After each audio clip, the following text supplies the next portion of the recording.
আজকে আসতে পারেননি, তারা আসলে এই মঞ্চটা আরো সুন্দর হতো। অন্যান্য রাজনৈতিক দলের নেতৃবৃন্দ এসেছেন, তাদের সবাইকে ধন্যবাদ।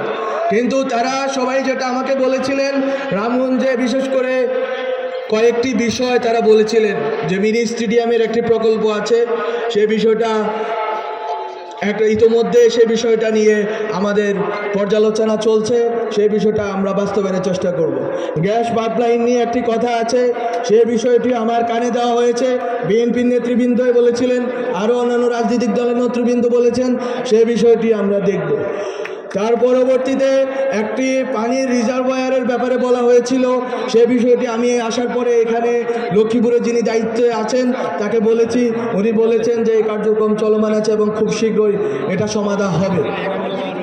এই ছাড়া আমাদের রামগঞ্জে গত 16 বছরে ফ্যাসিস্টরা কোনো উন্নয়ন হতে দেয়নি, কারণ রামগঞ্জের জনগণ গণতন্ত্রের পক্ষে ছিল। গণতন্ত্রের পক্ষে থাকার কারণে এখানে উন্নয়ন হয়নি, উন্নয়ন হয়েছিল গোপালগঞ্জে। লক্ষ্মীপুর নোয়াখালীকে উন্নয়ন বঞ্চিত করে রাখা হয়েছিল। আমরা সেই উন্নয়ন বঞ্চনা থেকে বাঁচাতে এই যে রোড গার্ডগুলো বন্যার কারণে আরও নষ্ট হয়েছে, আগেও নষ্ট ছিল, রেনোভেশন হয়নি। সুতরাং আমরা চেষ্টা করব এই রেনোভেশন কার্যক্রমগুলো যাতে সম্পাদিত হয়, সেজন্য চেষ্টা করব। আমি একটি কথা স্পষ্ট বলতে চাই, আমি একটি নির্দলীয় অবস্থান থেকে আমার অবস্থান ব্যক্ত করেছি, রামগঞ্জের সন্তান হিসেবে, কোনো দলীয় পরিচয় থেকে নয়। রামগঞ্জে যত দলীয় রাজনীতি যারা করেন, যারা ফ্যাসিস্ট বিরোধী, তারা সবাই আমাদের সহযোদ্ধা।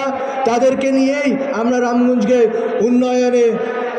উন্নয়ন করব এবং রামগঞ্জবাসী আশা করি আমাদের কাজে খুশি হবেন। আমি শেষ কথা বলতে চাই, আমাদের